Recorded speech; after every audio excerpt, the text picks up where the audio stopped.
Halfway through my first podcast season, I realised I was bored. The format didn't fit. I wasn't having fun. And I had to change it. Once I did, everything clicked into place.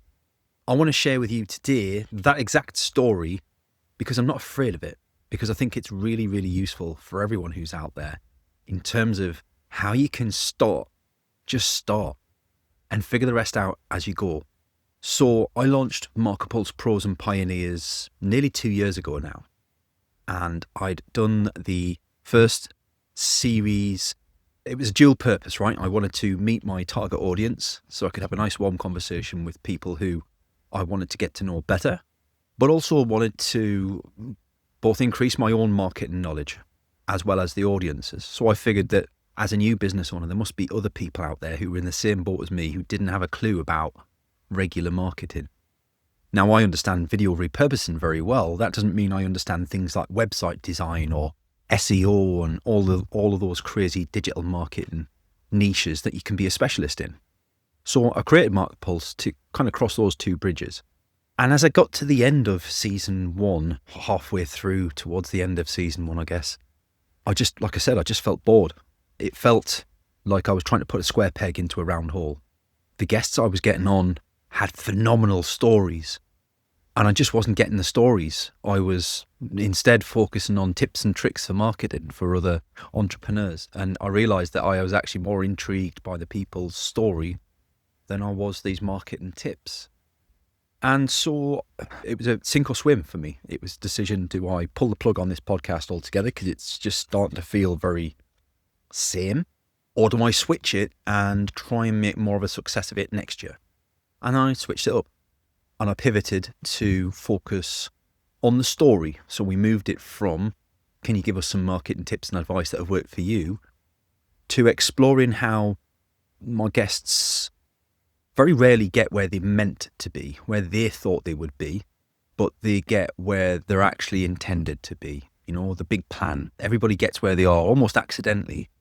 And I think that's the thing for me, is that realization that you get where you're supposed to be in the world to build an experience along the way. And that experience identifies your why you're doing what you're doing, why you want to help the people that you are with the business that you run. And that why is your biggest marketing tool. So ironically, by chasing the story, I found the biggest marketing tip and advice of all, which is even more powerful than anything I thought of. I wanted to share that because I think, a lot of people dress that up and hide it and just kind of raise the next season. I've always been quite vocal about it. You know what? It's a big move. It was hard to do. It was a psychological shift for me. I think I found it quite tough to get into. And because I'd already done 50-something episodes, it was really hard to adjust the way I talked and the questions that were coming out. But actually, when I grew into it, I really, really enjoyed it and I love it. And you can see the difference in the podcast. You can see the difference in people's engagement with the episodes.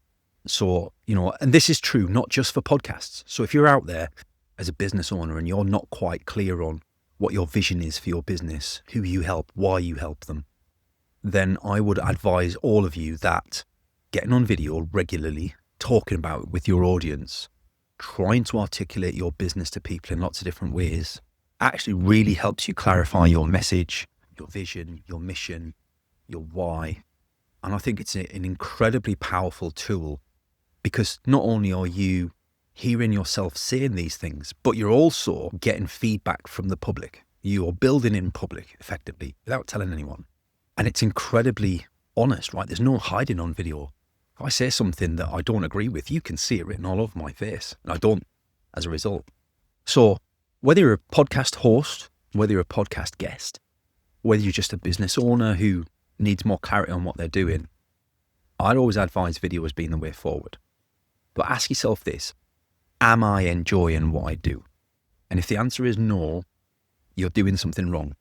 You're absolutely doing something wrong. You should be enjoying what you do. I'm not saying everybody enjoys being on video. That's not it. But when you're on video, are you passionate about what it is that you're talking about? Because that's the reason you got into the business that you run.